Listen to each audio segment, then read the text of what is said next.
once you got the strategy in place, now we wanted to talk about three distinct things, what you do with collection, storage, and so forth. So let's start with the three aspects of, uh, how do you manage good data? What are the best practices around it? Um, First thing is data collection. So I did mention data collection briefly in my earlier slide. Data collection best practices starts with defining clear data collection guidelines. Sounds pretty simple. It is simple if you define it upfront and train people. What it means is define the purpose and objective of data collection, determine the specific data points that align with the organization's goal and desired outcomes. So collect only the information that you need. Sometimes I've worked with teams. Uh, for them, if you're going to need 10 pieces of data, they're like, we got access to this person. Why don't we ask them 5 other questions? Now, it sounds a great idea. It's like having something in your garage that you would never use, right? It takes away the space, requires you to maintain it, but it's not useful for the goals that you have. So you have to make sure that whatever you're going to use, uh, you know, this is what you need, or you're going to collect. Sorry. Standardize your collection methods.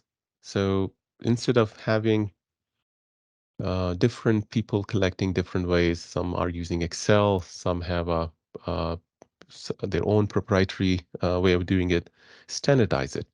Now, standardization doesn't mean restrict the viable options that you have. If collecting data from Facebook form is important for you, standardize it and say, I'm going to have Facebook form. I'm also going to have my web form where people are going to come and put the data. But those are still, I know the format I'm going to get, which is consistent across both the channels that I'm going to use. I know that I'm going to use these two channels. It's not ad hoc. So standardize information. Focus on relevant data that you have. Um, Essentially, and that was the point, earlier point. Um, there are tons of data, a lot of data. When somebody talks about makes sense, we got to stay focused on it. Collect data that is relevant for your mission, programs, and stakeholder needs. Avoid collecting information that you don't need. Uh, you may have a different program that you want to fund down the line if you need additional information. It has a cost. But if you look at it, cost of sponsoring another project down the line versus cost of maintaining data for another 2 years if you're not going to need it, it may balance out. Provide training to the staff. Uh, Staff keeps changing. New people join, people move into the new role. What worked for somebody in a role prior to their current role may not work because they have additional responsibilities now. So making sure that every staff member that's dealing with data gets proper training, and we have a training plan in place. And going back to my earlier point, have some sort of certification method. It doesn't have to be certification like we have formal external questionnaire sort of thing, but it's more validation of that someone has gone through a training, which is once a year or once every 6 months is a mandatory training for their role. Use technology. Um, Leverage technology tools to streamline data collection process. Now, don't let people, I mean, obviously it's very easy to go to a seminar or go to an event and hand it out paper forms for them to fill. If you can avoid those paper forms and have a tablet, that saves a lot of data integrity issues down the line. That also makes sure that all the data that you're collecting, none of that gets lost because digitally captured. So that would be an example of that. Leverage technology. Use surveys, mobile data collection apps, digital forms to capture data effectively and reduce manual data entry. A lot of the challenges that you see in your data start with collection. They get worse down the line because you're collecting the same data and putting into scatter system. That is another problem too, but it all starts from collection. So if I control my collection upfront, I can have a better quality data down the line. The second would be storage. Um, Common sense says centralized data storage. I understand the cost of centralizing data storage sometimes is higher, and some smaller organizations can't afford it. So then the alternative would be define roles of each system in terms of data storage. Where will I store CRM data? Where will I store financial data? Now, if you connect them together, uh, you would be able to get the right system providing the right information to you. The best thing to do is centralizing data storage. Centralizing means you may have if you're using Salesforce for your CRM and you have other systems where you're doing other stuff, they may all dump information to a global data warehouse or the data mart that you may have. You want to ensure that you have implemented the data security policies. So data security, uh, invited an expert is worth the, the expense that you're going to have on the project. If you don't have in-house expert, then invite somebody. But if you have in-house expert, then make sure that you have defined robust data security measures, implemented those, uh, make sure that you have encryption, access control, data backup, um, all of these things, especially when you look at from the Salesforce point of view, Salesforce ecosystem is filled with tools that makes it very easy. You can take your data backup very easily. You can push your data to centralized data storage very easily. You can have access control very easily. And these used to be challenges down, I remember working early in my career, making changes to permissions would be a project.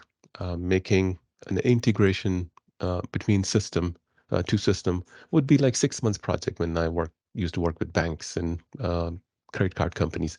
It literally would be 6 to 8 month project to have one piece of data shared across two different systems. Things have changed, especially when it comes to SaaS products, especially when it comes to Salesforce. These are non-factors in terms of the cost and time. The only thing that requires is thinking. Have you thought it through upfront? Do you have the right people to do it for you? Um, and then lastly, on storage, organize data with a logical structure. Develop a logical data structure and naming convention for your data. Create categories, folders, labels that reflect your organizational program, projects, or other relevant classification. Now, when we're thinking about data, we are thinking about databases. We are thinking about Salesforce or ERP system or uh, any other homegrown system that you have. But a lot of the data is still in your files. A lot of the data is still in Word format, a PDF that you're storing because you're making a grant. You got a workflow around that. The best way to do that is you start with the logical data modeling. For every department, every function, they got to be a logical data model. That helps us understand what the data would be. And then from logical data model, you get into if this data is what I'm going to keep, where would it stay? Come up with the naming convention. And so when people are searching, organizing data, finding data, it's very easy for them. You would extend the same concept to your development team. So when we are building new system, we are creating data dictionary, we are using that naming convention that makes sense.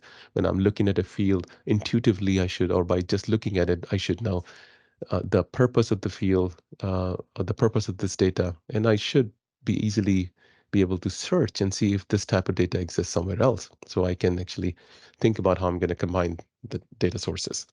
The next would be uh, data organization, which is where I started in my last slide. Starts with data entry. I've spoken quite a bit on that. Again, I can't emphasize enough on that. You have to have those standards. Automate data cleansing and validation. Use a tool. There are free tools on Salesforce. Uh, there are a lot of companies like us. They provide discounted pricing for their services and tools. So leverage that. It's not that expensive to have a tool that works in your environment, helps you clean the data. Data validation is something that you built in, right? So if you forgot to build in, you can sponsor a project where you actually enforce data validation, so you're not collecting garbage data. Make sure that you have defined data. If you have defined the logical structure of the data, you're going to define data definitions. Good old school data dictionary type of artifact. Implement data governance. and review and update all of this regularly. So this, again, is not something that you want to define once and forget it. You got to have this on an ongoing basis. You have to continue doing um, uh, review of your standards that you have for data entry, governance model that worked, new people have joined, new roles have created. How would they fit into your data governance workflow?